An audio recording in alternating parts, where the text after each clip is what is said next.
Well, here's the perfect thing to do today on a snowy afternoon. Start thinking about planting seeds. It is March 1st, and it's time to start thinking spring. And with some tips on when and how to plant this season's seeds, we turn to Lisa Briggs from the Brewers Company. Good to see you. Hard to follow the pig. I know, it's a tough act to follow, but we got seeds here. We do. And is it time to start? It is time to start some things. You could start brassicas, which are like broccoli and cabbages. You could certainly start onions.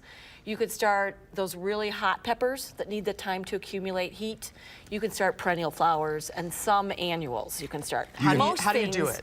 Well, starting seeds is so easy. You don't need a lot of things. You need a container.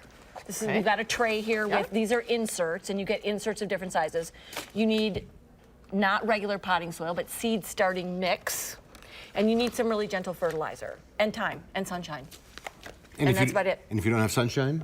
Grow lights? You can do grow lights, yeah. You need some kind of light because what'll happen is they'll get really stretchy and leggy looking for the light. So, but you need grow lights specifically, not just like fluorescent lights. Right, or incandescent. You need that certain spectrum that mimics daylight. So a good window is the best place, but not everybody has that kind of, that kind of bright.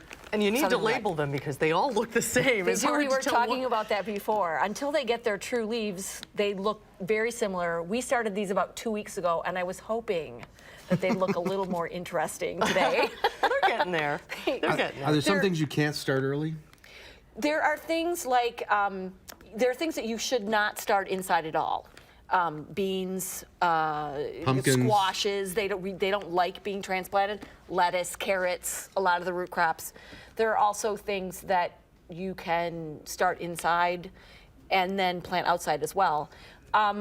It's a little early for things, everybody's favorite are tomatoes. Everybody wants to start tomatoes. And you really should wait until later in April to do that kind of thing. Later in April? Yes, kind of mid to late April. Because they grow, once they get started, they grow so quickly that you don't have space to, to keep them inside. Do you need fertilizer? Fertilizer helps. With young seedlings, there's not a lot of nutrition in a seed starting mix, so young seeds really appreciate a little bit of extra oomph. And there are all sorts of fertilizers that are made specifically for seedlings. They're gentle and, and then when you water, you don't want to water with a watering can because these guys are so weak right now that you're just gonna flop right over. Now you have a book of pests yes, on I the do desk have a book too. of pests. Well, we've been so up and down with the weather, and a lot of people are really concerned that things are gonna get going and then they're gonna be damaged. And so this is called phenology.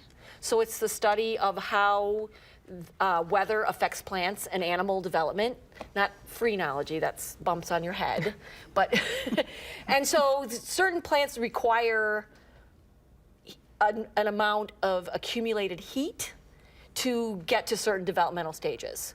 And so even with the really nice weather that we had last week, we've only accumulated about 10 of these units called growing degree days. So things should be okay. Things should be fine. Like lilacs need 150 to 200 before they're going to be blooming. So we've got time. They'll be that's fine. good to hear. A great thing to do with the kids too. Absolutely. All right. Start something easy like radishes. They'll grow really fast. Oh, fun. In Good. spring. Thanks, Lisa. Thank you, Lisa.